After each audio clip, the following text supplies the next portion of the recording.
என்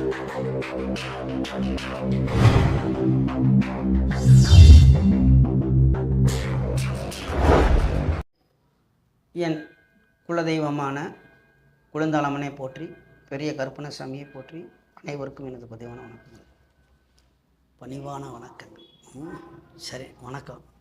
நம்ம அந்த போன வீடியோ, சென்ற வீடியோவில் வந்து லக்னாதிபதி குரு தசை கெடுக்கும்னு போட்டிருந்தோம்ல, அதே ஜாதகத்தை இப்போ செவ்வாயும் ராகும் என்னென்னு போட்டிருக்கீங்க தலைப்புனா, யோகம் செய்யும் செவ்வாய் ராகு. பார்த்துங்க, அதே ஜாதகம் அதே அமைப்பு யோகத்தை செய்ய போகுது, செவ்வாயும் ராகு பார்த்துவோம். சரிங்களா? இன்னங்கியா லக்னாதிபதி கெடுக்குது, ஆட்சி பெற்ற லக்னாதிபதி இங்கே செவ்வாயும் ராகுவும் கொடுக்குதா? நிறையா வித்தியாசமாக இருக்கா? இதுக்கு பேர் தாங்கய்யா ஜாதகம். பார்ப்போம். நான் நிறையா ஜாதகம் எடுத்து வச்சுருக்கேன். எடுத்துக்காட்டுக்கு ராகுலாம் குட்டிக்காரனா ஆகி சின்ன சின்ன பயலுக்கு ஜாதகம்னு எடுத்து வச்சுருக்கேன். போடுவான், ஒவ்வொன்றா போடுவான் நேரம் இருக்கும்போது. ஏற்கனவே போன வீடியோவில் போட்டோம்ல, அந்த வீடியோ தான். இருந்தாலும் பிறந்த தேதியை போட்டு தரேன், சொல்லித்தானே போடணும். 30/11/1951 காலையில் 8 மணி, பெரியகுளம். போன வீடியோ நீங்கள் பார்த்தீங்களா? அதே வீடியோ தான். பெரியகுளத்தில் தான் பிறந்திருக்காரு. அப்படியே ஸ்ட்ரைட்டாக ராசி கட்டத்துக்கு வந்துடுவோம். வந்துட்டு பலன் எடுத்துப்போம். ராசி கட்டத்தை பாருங்கள். லக்கணத்தில் புதன் திக்பலம், 3இல் ராகு, 4இல் குரு ஆட்சி பெற்று வக்ரம் பெறுகிறார், 9இல் கேது, 10இல் சுக்கிரன் சனி செவ்வாய், 12இல் சூரியன் சந்திரன். இதுதான் ராசி கட்டம். போன தடவை போட்ட மாதிரி தான், அதே தான். அதில் எந்த மாற்றுக்கிறதும் கிடையாது. கேட்ட நட்சத்திரம் 1ஆம் பாதத்தில் பிறந்திருக்கார். ஸ்ட்ரைட்டாக தசாபக்திக்கு வந்துடுவோம். புதன் தசை 1 வருஷம் 7 மாதம் 11 நாள். அதான் நமக்கு நம்ம என்ன செஞ்சுட்டா 2 வருஷம். அன்னைக்கும் கணக்கு சொன்னப்போ 2 தான். போன வீடியோவில் 2 வருஷம் நம்ம கணக்கு கூட்ட அப்போ தான் ஈஸியாக இருக்கும். எடுத்துக்கிட்டோம். கேது ஒரு 7 9 வயசு வருடம், சுக்கிரன் ஒரு 20 29, சூரியன் 6. இதில் வந்து சூரியனுமே வந்து 12ஆம் இடத்துல மறைஞ்சாலும் ஓரளவுக்கு கொஞ்சம் கஷ்டமாக இருந்தாலும் கொஞ்சம் படிப்படியாக நல்லா தான் சார். சந்திரன் ஒரு 10. அப்போ சூரியன் 29, சுக்கிரன் 29, சூரியன் 6 35, சந்திரன் ஒரு 10 45க்கு மேலே ராகு தசை. செவ்வாயும் ராகு வருது. நல்ல பதவி உயர்வு, வருமானம், சொத்து வாங்குகிறார், வீடு கட்டுறார், அம்புட்டு செவ்வாய் தருது. என்னங்கயா வித்தியாசமாக இருக்குது அப்படின்னா, 5க்கும் 12க்கும் அதிபதி அவர் தான். வந்து இந்த பாக்கியத்தை கொடுக்கக்கூடிய பாக்கியாதிபதி அப்படிங்குவாங்க. அவர் வந்து 10ஆம் இடத்தில் இருந்து கொண்டு திக்பலம் பெற்று குருவால் பார்க்கப்படுகிறார். சுக்கிரன் கூட இணைவு பெற்றிருக்கார். இந்த இடத்துல லக்கணத்தில் திக்பலம் பெற்ற புதனுடைய வீட்டில் இருக்கார். இந்த பாவர் சனி கூட சேர்ந்தாலும் வடிகட்டின சனி 2 சுவர் கூட சேர்ந்திருக்கார். அதில் சுக்கிரன் நீச்சம் பெற்றிருந்தாலும் குருவால் பார்க்கப்படுகிறார். சுக்கிரன் தான். நீச்சம் பெற்றா என்ன, தாம்பத்தியம் அவரோட காரத்துவங்கள் கொஞ்சம் கம்மியாக வரும், அவ்வளோதான். சுக்கிரன் உச்சம் பெற்றா என்ன ஆகும், அவரோட காரத்துவங்கள் கொஞ்சம் கூட செய்யும். அதெல்லாம் ஆய்வுக்கு வேணால் நிறையா போடலாம்.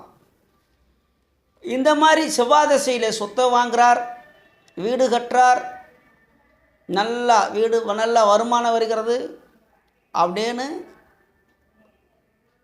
செவ்வாய்க்குள்ள காரத்துவமான சகோதரர்கள் எல்லாமே சப்போர்ட்டு கொடுக்குறாங்க. நிலம் போல சொந்தமாக வாங்குகிறாங்க, வீடு கட்டுறாங்க, நல்ல வசதி வாய்ப்பு அப்படிங்க வந்துடும். ராகு வந்து சனியோட வீட்டில் தான் இருக்குது, 3ஆம் இடத்துல இருக்குது. 3ஆம் இடத்துல வந்து மரபு ஸ்தானத்தில் வந்து ராகு இருக்கலாமா? தாராளமாக இருக்கட்டுமே. அதனால் என்ன? வீடு கொடுத்தவனோட நிலப்பாடு என்ன? சனி யார்? உழைப்பாளி, லஞ்சம் வாங்கக்கூடியவர் அப்படி இருப்போம். அரசியலில் லஞ்சம் வாங்கக்கூடியவர் தான், திருட்டுத்தனமாக வாங்கக்கூடியவர் தான், இயற்கைக்கு மாறானவர் தான். அவரே தான் பூசாரியும், அவரே தான் ஞானியும். இருக்கக்கூடிய இடத்த பொறுத்தளவுக்கு அவர் பல வேலை செய்வார். அவர் நம்ம குறை சொல்ல முடியாது. அந்த மாதிரி சனியோட வீட்டில் இருந்து கொண்டு 3ஆம் இடத்துல மறைவு ஸ்தானத்தில் ராகு இருந்தால் நல்லா செய்வார். கும்ப ராகு அதை எடுத்துக்கணும். இதில் என்ன அப்படின்னா, ஒரு கிரகத்தை எடுக்கும் பொழுது நான் இங்கே ஜாதகம் என்னுடைய 10-15 வருஷமாக ஜாதகம் பார்த்துக்கிட்டு இருக்கேன்னா, என்னோட ஆய்வில் கிடைக்கக்கூடியது என்னன்னு கேட்டிங்கன்னா, ஒரு கிரகம் திசை நடக்கும்போது அந்த கிரகத்துக்கு அடுத்த வீடு பக்கத்து வீடான இல்லை அடுத்தடுத்த கிரகங்கள் சுபக்கிரகங்கள் இருக்கும்போது, இயற்கை சுபக்கிரகங்கள் இருக்கும்போது கொஞ்சம் நன்மையும் செய்யும். அப்போ அந்த ராகுக்கு 2ஆம் பாகத்தில் குருவும் இருந்து கொண்டு, ராகுக்கு 11 லாபஸ்தானத்தில் இயற்கை சுபரான புதன் லக்னபாவி, அந்த பாவகத்துக்கு ராகு இருக்கக்கூடிய வீட்டுக்கு நண்பர், அவர் லாபஸ்தானத்தில் இருந்து கொண்டு புதனும் வலுவாக இருக்கிறார். லக்னத்துக்கு இந்த ராகுக்கு வீடு கொடுத்தவன் சனியும் இயற்கை சுபரான சுக்கிரன் கூடயும் குருவோடையும் தொடர்பு, புதனுடைய வீட்டில் இருக்கிறார். இயற்கை சுபர்னு சொல்கிற அம்பட்டு கிரகத்து கூட தொடர்பு. அப்படி எடுப்போம். புதனுடைய வீட்டில் இருக்கிறார், குருவோட பார்வையில் இருக்கிறார், சுக்கிரன் கூட இணைந்திருக்கிறார். அப்புறம் இதுக்கு மேலே என்ன வேணும்? வீடு கொடுத்தவர். நீங்கள் கேட்கலாம், அப்படின்னா போன வீடியோவில் போட்டிங்களா குரு தசை சனி தசையில் கை காலில் உடஞ்சிச்சில இடுப்பில், அதுக்குன்னா கெட்டவங்க கூட சேர்ந்து அந்த தசை புத்தி நடத்தும்போது அப்படி தான் வரும். நீங்கள் அதெல்லாம் கண்டுக்கூடாது. சனி வரும்போது நல்லது செய்வார். சனி தசை தான். அது அப்புறம் இறைவன் அது இருக்கட்டும். ராகு கொடுக்க செய்தார் 18 வருஷம். நல்ல யோகத்தை கொடுக்க செஞ்சார். சனியை போலேயே கொடுக்க செஞ்சார். அவர் அந்த ராகுல தான் ரிட்டையர் ஆகிருப்பார். அதில் ஒரு பெரிய அமௌண்ட் வந்திருக்கும். அதில் ஒரு சுத்தம் வாங்கி போட்டிருப்பார். ராகுல என்னன்னா, அந்த காலகட்டத்தில் என்னோடய ஆய்வில் நான் அதை கேட்கல. சனியோட வீட்டில் இருக்கிறதுனால செவ்வாய் பார்வை உழுகலை, சனி எதுவும் பார்க்கல. சனியோட வீட்டில் இருக்கார். கொஞ்சோன்னு ஏதாவது சேட்டை செய்கிறதுக்கு வாய்ப்பு இருக்குது, ஆனால் வயதில்லை. அப்படியும் பார்க்கணும்.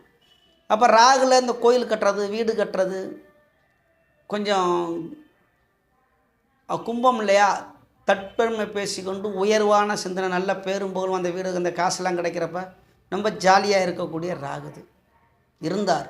அது வேணால் உண்மை. அவரை ஒத்துக்கிட்டார். நல்லா இருந்துச்சு அந்த காலகட்டத்தில். ராகு தசை எப்போ அப்படின்னாக்கும் பார்ப்போம். ராகு தசையில் நான் நல்லா தான் இருந்தேன் அப்படிங்கிறாரு. அதாவது 52 வயசுலேருந்து ராகு தசை, வெளியில் வேலை பார்த்தாலும் நல்ல வருமானம் வந்துச்சு, சந்தோஷமாக இருந்தார். ராகு தசை ஃபுல்லாகவே. குரு தசை தான் இவராக போட்டு பெரட்டி மேய்ஞ்சிருச்சு. ராகு கடைசியில், அதாவது ராகு தசை சந்திர புத்தியிலேருந்து சூரியன் சந்திரன் செவ்வாய்னா இவங்களுக்கு எதிர்தான் ராகுக்கு. அப்போ தான் கொஞ்சோன்னு வேலையை கொடுத்துருக்காரு. கொஞ்சம் கொஞ்சமாக அது பாதிப்பாக தெரியல அவருக்கு. குருதசை சனி புத்தியில் ரொம்ப பாதிப்பு இழந்துட்டார். இப்போ இந்த இடத்துல என்ன அப்படின்னா, ராகு அருமையாக கொடுக்க செஞ்சது. இப்போ நம்ம பார்க்கும்போது என்ன செஞ்சிடும், சனியோட வீட்டில் ராகு உட்காந்துருக்கு, வீடு கொடுத்தவே நீச்சம் கூட இருக்கான், குரு பார்வையை கூட நம்ம விட்டுருவோம். இந்த இடத்துல 12ஆம் இடத்துல முடிஞ்சு போச்சு. சந்திரன் நீச்சம் கூட அங்கே சூரியனு சந்திரனும் சேர்ந்தா அமாவாசனை. அங்கே டிகிரி வயசில் பார்க்கும்போது துவீதிய தெரிதியில் பிறந்திருக்காரு. டிகிரிங்கும்போது கிட்டத்தட்ட ஒரு 20 டிகிரிக்கு மேலே தூரமாக இருக்காங்க. சூரியன் எத்தனை 13 டிகிரி விலகித்தான் இருக்குது. ஒரு நாள் ஒரு நட்சத்திரமே விலகி இருக்காங்க. அவர் சூரியன் அனுசத்தில் 4ஆம் பாதத்தில் இருக்காருன்னா அவர் கேட்டல 4ஆம் பாதம். சுத்தமாக 13 டிகிரி இனவு கிடையாது. துவிதிய திதி வளர்புரை. அந்த அடிப்படையில் பார்க்கும்போது இவருக்கு ராகுவும் செவ்வாயும் கொடுக்க செஞ்சிச்சு. ஆனால் இங்கே பார்க்கும்போது நமக்கு என்ன, செவ்வாய் ராகுமா, ஐயோ சனி கூட சேர்ந்த செவ்வாடா, நீச்சனோட வீட்டில் இருக்குது, செவ்வாய் பிடிச்சி சொத்தனாக விற்று கெடுத்து பண்ணி நம்ம நினச்சிக்கிட்டு இருப்போம். ஆனால் அங்கே கொடுக்க ஆரம்பிச்சிருச்சு. நான் ஒன்றும் பெரிய ஆள்லாம் கிடையாது. ஏன்னா நான் கிடைக்கிறதுலாம் இங்கே செவ்வாயெல்லாம் நான் பற்றியா இதான் ஜோதினா அப்படி இப்படின்னு தட்பன்மை பேசுகிறதுக்கு வேலை இல்லை. சில இதில் எழுதியிருக்கும், சனி கூட சேர்ந்த செவ்வாய் எந்த பாகத்தில் இருக்கோ அங்கே கெடுக்க செய்யும் அப்படின்னு தான் அவங்க எழுதியிருப்பாங்க. இல்லைன்னா நிறையா புஸ்தகம் வச்சு படிச்சுக்கிட்டு தான் இருக்கோம். ஆனால் இங்கே அனுபவத்தில் பார்க்கும் பொழுது அங்கே எழுதியிருக்காது. சனியும் செவ்வாயும் சேர்ந்திருந்தால் 10ஆம் பாவத்தில் வேலையில் இடைஞ்சிட கொடுக்கும், கர்மாகாரியன் அது நடக்கும் இது நடக்கும் அங்கே போட்டிருப்பாங்க. செவ்வாய்னா அண்ணன் தம்பி கூட சண்டை போட்டுக்கிட்டு உருண்டுக்கிட்டு கிடப்பாருன்னு. அப்போ தான் அண்ணன் தம்பி கூட நல்லா சேர்ந்து சொத்து வாங்கியிருக்காரு. சரிங்களா? காரணம் சுக்கிரன் கூடையும் குரு கூடையும் சேர்ந்துருக்கிறது சுபரோடைய வீட்டில். இயற்கை நைசரிக்க சுபர்னு சொல்லுவாங்க. புதன் வீடு கொடுத்த புதன் குருவோட வீட்டில் உக்காந்துருக்கான். அவன் தனித்து திக்பலம் பெற்றிருக்கான். எப்படியே அருமையாக இருக்கான். ஆகனால அப்போ ஒரு தசா புத்தி கெடுக்குமா கொடுக்குமா?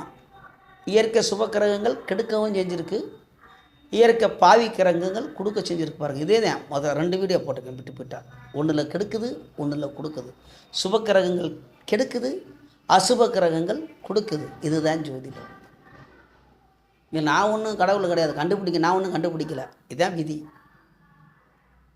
அப்போ அது பலன் எடுக்க அனுபவங்கள் வேணும். ஒரு வேலைக்கு போனவுடனே இப்போ எந்த வேலை வேணாலும் எடுத்துங்க, காரில் போய் முதல் நாள் ஏறினோடனே ஸ்டேரிங்கை பிடிச்சி ஓட்ட முடியுமா? முடியாது. அதுக்கு அனுபவம் வேணும். வண்டி ஓட்டணும்னா ஏறி அப்படி தைரியமாக, அதேமாதிரி தைரியமாக பலன் எடுக்கணும்னா அனுபவம். அப்படியே ஜாதகங்கள் பார்த்து பார்த்து பார்த்து பார்த்து பார்த்து அனுபவங்கள் வந்துடும்.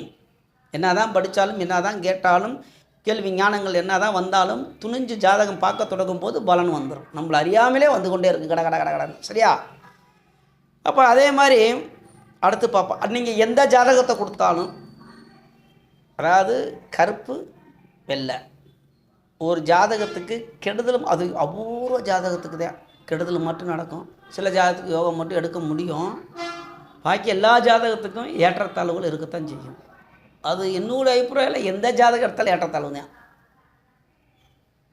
யார் தான் வந்து தொடக்கத்துலேருந்தே நல்லா இருக்காங்க, நீங்கள் எந்த முதலமைச்சரும் எடுத்துங்க, யார் வேணாலும் எடுத்துக்கங்க, கஷ்டப்படாமல் யார் வந்தது, அப்புறம் சுகத்தை அனுபவிக்க வேண்டிய நேரங்கள் வரும்போது சுகமாக. இதில் எந்த ஜாதகம் உயர்ந்த ஜாதகம்? எல்லா ஜாதகமும் உயர்ந்த ஜாதகம் தான் போடுவான். அப்போ இனிமேல் வேணால் ஒரு ஜாதகத்தை நன்மையும் தீமையும் வேணாலும் பேசுவோம். ஒரு புது மெத்தடை எடுப்போம். இந்த காலகட்டத்தில் தீமை, இந்த காலகட்டத்தில் நன்மை, இப்படி சின்ன சின்னதாக போய் பார்ப்போம். சரிங்களா? அப்போ இங்கே செவ்வாயும் ராகும், அதாவது யோகம் செய்யும் செவ்வாய் ராகு அருமையாக செஞ்சுருக்குங்களா? இப்போ உங்களுக்கு சந்தேகம் இருக்குது உங்கள் ஜாதகத்தை என்கிட்ட வந்து ஃபோன் பண்ணி கேட்டுக்கலாம். ஃபோன் பண்ணி கேட்கணும்னா இன்னமும் சொல்லிடுறேன், என்னை தொந்தரவு பண்ணக்கூடாது. நீங்கள் தானே சொன்னீங்கன்னு சில பேர் இதெல்லாம் ஃபோனில் ஜாதகம் கேட்கணும்னா காணிக்க வாங்குகிறேன், ஃபீஸ் வாங்குகிறேன். அது எவ்வளோன்னு ஃபோனில் சொல்லிக்கிறேன். இதில் சொன்னாக்க கூடும் கம்மியாகும் ஆளானுசரிச்சு. நான் கூடத்தை வாங்கிட்டுருக்கேன். அதெல்லாம் எதுக்கு? அப்புறம் என்னோடய யூடியூப்பில் வந்து கமெண்டில் போட்டிங்கன்னா, உங்களுடைய கேள்வி போட்டிங்கன்னா எனக்கு அது நல்ல, நான் போடாத வீடியோ இருக்குது, மக்களுக்கு அது யூஸ் ஆகும் அப்படின்னா, இந்த ஒரு தம்பி கூட ஒருத்தர் கேட்டிருந்தார். அவர் ஐயா நீங்கள் சொல்கிறது அம்புட்டும் உண்மைன்னு போட்டு விட்டார். அடுத்து நன்றியாக போட்டு விட்டார். அதே மாதிரி உங்களுக்கு தேவைன்னா நீங்கள் பிறந்த தேதி, பிறந்த நேரம், முதல்ல உங்கள் பேர் ஆனா பெண்ணா வந்துடணும். ஏன்னா மொட்டை கடிதாசு மாதிரி போட்டிங்கன்னா நான் தயவு செய்து பதில் கொடுக்க மாட்டேன். உங்கள் ஐடியை பார்த்தோன்னா நான் பேர்லாம் சொல்ல முடியாது. உங்கள் பேர், பிறந்த தேதி, பிறந்த நேரம், இரவா பகலா, ஏஎம்மா பிஎம்மா, ஊர், அவ்வளோதான் போதும். அப்புறம் தேவைப்பட்டால் ராசி லக்கணம், நீங்கள் ராசி நட்சத்திரத்தை போட்டாலும் எனக்கு ஒன்றும் பிரச்சனை கிடையாது, நாங்கள் சரி பண்ணிக்குவேன். அந்த தேதியில் போட்டால் ராசி நட்சத்திரம் அதவாக தான் வரும். லக்கணம் மட்டும்தான் கொஞ்சம் மாறும் 2 மணிக்கு ஒருக்கா, அதை பார்த்துக்கலாம். உங்கள் இப்போ ஜாதகம் அங்கே எழுதும்போது வாக்கியப்படி எழுதியிருந்தாக்கும் திருக்கணிதப்படி இப்போ நம்ம பலன் எடுக்கும்போது கொஞ்சம் வித்தியாசம் வரும். இந்த சனி கிரகங்கள், இந்த வருட கிரகங்கள், ஏதாவது ஒரு கிரகங்கள் சின்ன சின்ன வித்தியாசம் வரும். பெருசாக ஒன்றும் பாதிப்பு வராது. எந்த இதில் வேணால் எழுதிட்டு போட்டோம். நமக்கு தேவை பலன் தானே, நமக்கு தேவை பணியாரம் தான், பொத்தலை எண்ணக்கூடாதுல்ல, அப்படி தானே சொல்லுவாங்க. பணியாரத்தை மட்டும் சாப்பிடுவோம். ஆய்வு மற்றதுக்கு ஆய்வு பண்ண நம்ம யார்? அவங்களாம் குறை சொல்கிறதுக்கு. யாராக இருந்தாலும் ஒரு பஞ்சாங்கம் கணிக்கணும், பஞ்சாங்கம் எழுதணும், இதை கண்டுபிடிச்சவங்களும் எவ்வளோ பாடுபட்டுருப்பாங்க. நம்ம அசால்ட்டாக உட்காந்துக்கிட்டு வாக்கியம் சரியில்லை, திருக்கணிதம் சரியில்லை, பாம்பு அதை நம்மளால் கணிக்க முடியுமா? முடியாது, என்னால் முடியாது. அப்போ நான் குறை சொல்ல முடியாது. சரிங்களா? எல்லாருமே எல்லா ஜாதகம் நல்லா தான். நம்ம எதில் தேர்ந்தெடுத்து போகிறோமோ, நான் திருக்கணிதம். இப்போ என் கையில் இருக்கிறது வந்து நம்ம ஈரோடு என்னதுன்னா பார்த்துட்றேன், பார்ப்போம். வர ருசி சுத்த வாக்கிய பஞ்சாங்கம், அவர் சபரி சுத்த திருக்கணித பஞ்சாங்கம் என் கையில் இருக்குது. சதாசிவையா அவருடைய இது. போன தடவை வந்து நான் ஸ்ரீரங்கம் சுத்த திருக்கணித பஞ்சாங்கம் வாங்கியிருந்தேன். அவர் ஒவ்வொன்றா மாற்றி தான் வாங்குவேன் பஞ்சாங்கம் 2 இது பார்ப்போம் என்ன தான் இருக்குன்னு அப்படி. சரிங்களா? அப்போ வேறு இந்த இதில் போதும். அப்போ நமது யூடியூப் சொந்தங்கள், நமது யூடியூப் சொந்தங்கள், அதே மாதிரி இந்த வீடியோ பார்க்குறவங்களும் பார்க்காதவங்களும் அனைவருமே நல்ல வளமுடன் ஆரோக்கியத்தோட எந்த குறையும் இல்லாமல் இப்படி பாட்டு கூட இருக்கல, கல்லையாத கல்வியும் குறையாத செல்வமும் கபடு பிணி வாராத நட்பும் குன்றாத இளமையும் அப்படின்னா வாழ்த்துவாங்களோ அதே மாதிரி நமக்கு தான் சுருக்கமாக வாழ்த்துறோம். நன்றாக, அதாவது வளமுடன், நல்லா வளமுடன் வாழ்வீர்கள், நன்றாக இருப்பீர்கள். இன்னும் அப்படி போய்ட்டுகிட்டே இருக்கலாம். அப்போ நன்றி, வணக்கம்.